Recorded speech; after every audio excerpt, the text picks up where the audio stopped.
Today we will speak about the DSP campaigns. DSP is the one of the most important tools and closed tools inside the Amazon because not all Amazon sellers have an access to go for that. Only agencies with the entity ID will have a chance to provide you with this tool and show exactly how that could work. And we will do that in our video. So today we will speak about the demand side platform inside the Amazon, one of the tools that help you to create the remarketing campaigns, outreach out of the Amazon, and of course with your data that you have. So right now let's speak about the main tools and main data sets that you could use for setting up your campaigns. First of all, we have around 7 different things. The first way of the targeting is your products. Yes, quite the same in the case of the Amazon advertising. The next one is the brand store, or also they name it is the brands or the Amazon stores inside the DSP. The next one is the Prime Video. The next one is the streaming and TV campaigns. The third is the videos and the Twitch. So it's a lot of different things that you could use. For example, Twitch, okay, you will have a chance to be somewhere on the streams. If we're speaking about the streaming TV campaigns, you will have a chance to use the assets of all the TV activities that you have. The next thing that you could also work with is your website traffic. For example, you will have a chance to set up a DSP tag inside your website. And yes, you will have a chance to have the same with the Facebook pixel. Yeah, you will build from your traffic to your website, a remarketing audience. The same you will do with the DSP. You will set up this tag to your website and grab this audience and show ads that you want to show them on and out of the Amazon. And the last point that I really like, and I guess most of the top one, you have a big audiences inside your, for example, Shopify, or the email base of all your clients. From on or out of the Amazon activities, you grab the list of these emails with the 1,000 or 10,000 of them, and you could put them inside your DSP campaigns. You grab all these emails, pass them inside the DSP, and you will have a chance to set up all needed activities and to show your ads. And you will have a chance to engage, to work with them, and of course to increase your sales. That is good for product launch, that is good for additional discounts or any prime activities that you want to launch. When we're speaking about the audiences,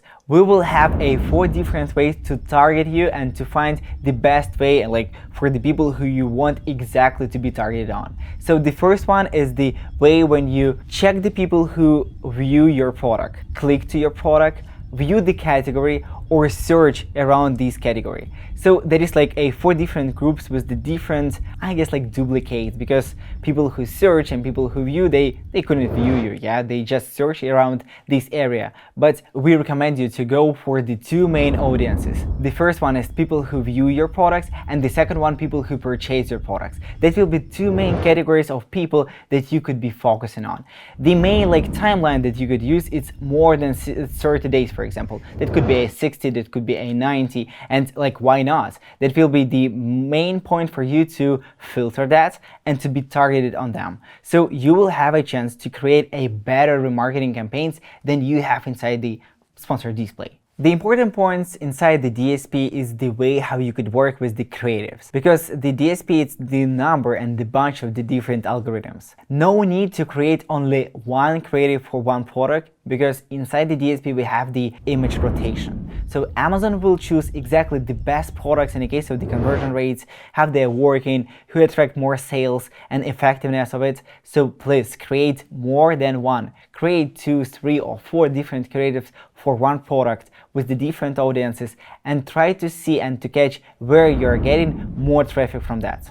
Also, the important point is that we have the video ads inside the DSP. You will have a chance to launch a brand awareness campaigns or campaigns with the short videos exactly for promoting your products. But the cool stuff is that no need to have video.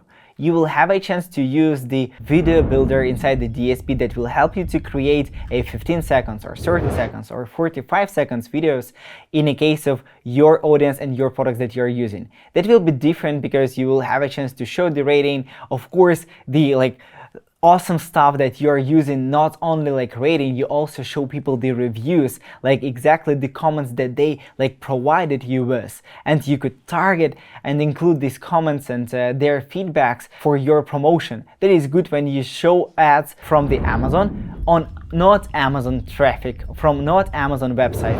That could be a really bunch of them. They have more than 1 million different websites where you have a chance to show the ads. And like Foxnet, for example, the New York Times, it's like all these websites could be used and your ads could be there with these small but really good close tool as the DSP.